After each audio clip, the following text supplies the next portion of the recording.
കൂട്ടുകാരെ, പുതിയൊരു വീഡിയോയിലേക്ക് എല്ലാവർക്കും സ്വാഗതം. സച്ചിയും രേവതിയും ഇതുവരെ ഭാര്യ ഭർത്താക്കന്മാരായിട്ട് ജീവിച്ചു തുടങ്ങിയിട്ടില്ലെന്ന് മനസ്സിലാക്കുകയാണ് അച്ഛമ്മ.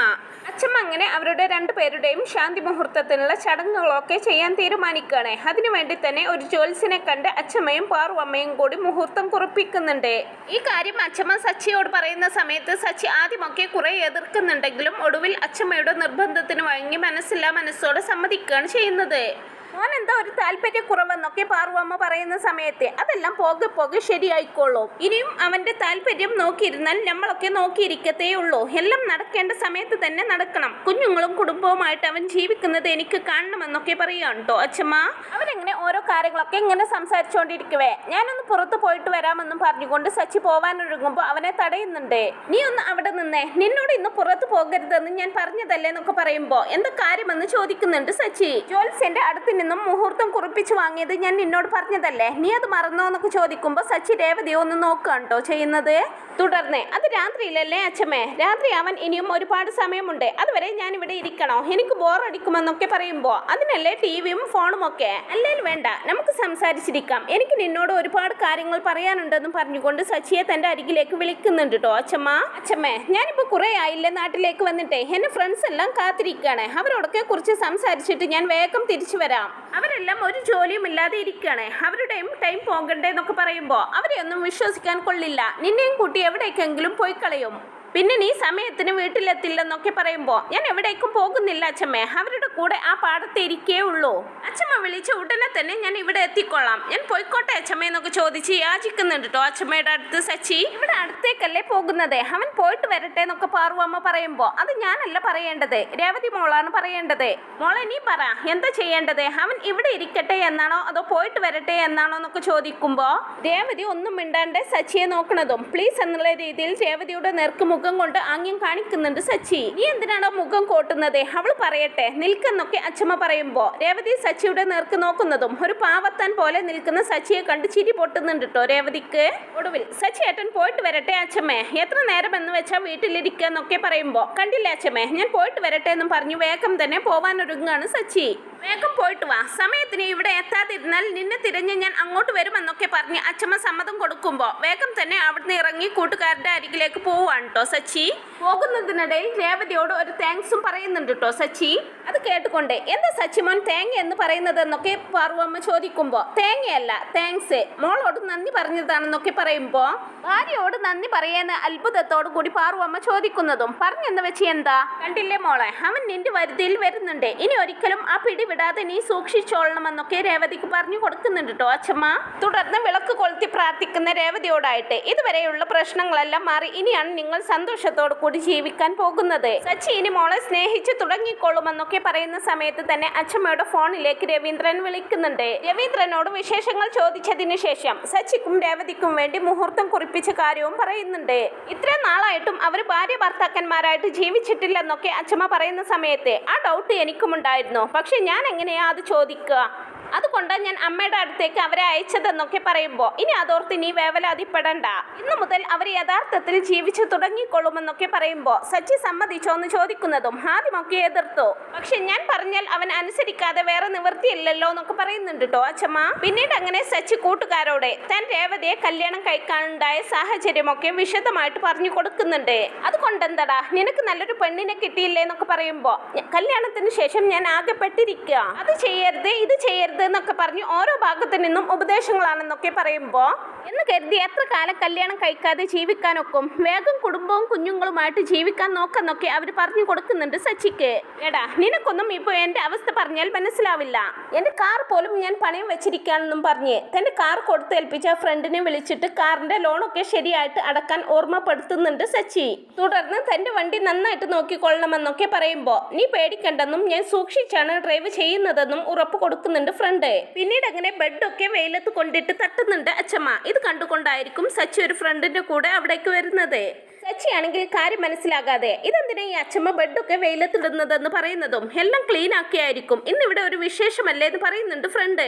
എന്ത് വിശേഷം? എന്നിട്ട് ഞാനൊന്നും അറിഞ്ഞില്ലല്ലോ എന്നൊക്കെ പറയുമ്പോ, ഇന്നല്ലടാ നിന്റെ ഫസ്റ്റ് നൈറ്റ്, അതിനുള്ള ഏർപ്പാടുകൾ ചെയ്യാണ് നിന്റെ അച്ഛമ്മയെന്ന് പറഞ്ഞു കൊടുക്കുന്നുണ്ട് ആ ഫ്രണ്ട്. ഈ അച്ഛമ്മയ്ക്ക് വേറെ പണിയൊന്നുമില്ലേ, ഇതൊക്കെ എന്തിനാ ചെയ്യുന്നത്, നാട്ടിലേക്ക് വന്നതേ തെറ്റായി പോയെന്നൊക്കെ സച്ചി പറയുമ്പോ, എടാ ഇങ്ങനെയൊന്നും പറയാതടാ, നമ്മളെ പോലെയുള്ള 19സിനൊക്കെ ഇപ്പൊ പെണ്ണ് കിട്ടാൻ തന്നെ പാടാ, എന്താടാ കല്യാണം കഴിഞ്ഞിട്ടും വെറുതെ ഇരിക്കുന്നതെന്നൊക്കെ ചോദിക്കുമ്പോ, എടാ കല്യാണം കഴിക്കുന്നതേ വലിയൊരു തെറ്റാണ്, വെറുതെ കല്യാണം കഴിച്ച് ജീവിതം തുലക്കാൻ നിൽക്കണ്ടെന്നൊക്കെ സച്ചി പറയുമ്പോ, ഞാൻ കല്യാണം കഴിക്കാൻ വിചാരിച്ചാലും എനിക്കൊന്നും പെണ്ണ് കിട്ടാനില്ല, നീയെങ്കിലും ആഘോഷിക്കാൻ നോക്കെന്നും പറഞ്ഞുകൊണ്ട് സച്ചി കോൾ ദ ബെസ്റ്റ് ഒക്കെ കൊടുത്ത് ആ ഫ്രണ്ട് അവിടുന്ന് പോകുന്നുണ്ട്. അങ്ങനെ അച്ഛമ്മ സച്ചി വരുന്നത് കാണുന്നതും സച്ചിയെ ഭക്ഷണം കഴിക്കാനായിട്ട് വിളിച്ചുകൊണ്ട് പോകുന്നുണ്ട്. അങ്ങനെ ഭക്ഷണം കഴിക്കാനിരിക്കുന്ന സച്ചിയുടെ മുമ്പിൽ മുരിങ്ങാക്കായ കൊണ്ടുള്ള ഒരുപാട് വിഭവങ്ങൾ കൊണ്ടുവയ്ക്കുകയാണ് അച്ഛമ്മ.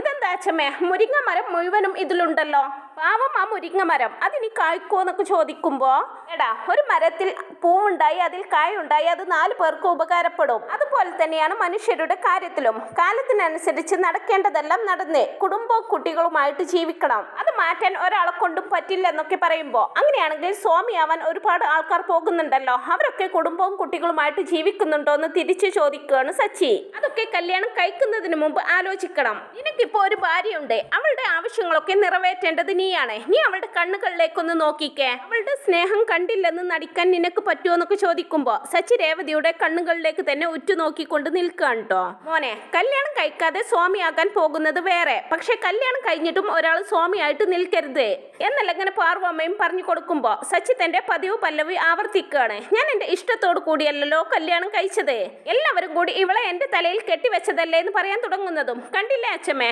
തലയിൽ കെട്ടിവെച്ചു എന്ന് പറയാൻ തുടങ്ങുക, ദിവസവും ഒരു 3 നേരമെങ്കിലും ഇത് പറഞ്ഞില്ലെങ്കിൽ സച്ചി ഏട്ടന് ഉറക്കം കിട്ടില്ലെന്നൊക്കെ രേവതി പറയുമ്പോ സച്ചിയുടെ ചെവിക്ക് പിടിക്കുന്നുണ്ട് അച്ഛമ്മ. എന്നോട് ഞാൻ 1000 തവണ പറഞ്ഞിട്ടുണ്ട് ഇങ്ങനെ പറയരുതെന്ന്, ഇവൾ നിനക്ക് കിട്ടിയ ഭാഗ്യമാടാ, അത് നീ ആദ്യം മനസ്സിലാക്കാന്നൊക്കെ പറഞ്ഞു കൊടുക്കുന്നുണ്ട് അച്ഛമ്മ. വണ്ടിയിൽ പോകുമ്പോ ബ്രേക്ക് പിടിക്കില്ലേ, അതുപോലെയാണ് നിന്റെ ജീവിതത്തിൽ ഇവളുടെ സ്ഥാനം, രേവതി മോള് നിന്റെ കൂടെ ഇല്ലെങ്കിൽ നിന്റെ ജീവിതമേ ഇല്ലാണ്ടാവും, നേരെ പോയി മരത്തിലിടിക്കുമെന്നൊക്കെ പറയുമ്പോ, അപ്പൊ ഞാൻ ഇവളെ ഇടക്കിടക്ക് ചവിട്ടണോ എന്ന് ചോദിക്കുന്നുണ്ട്.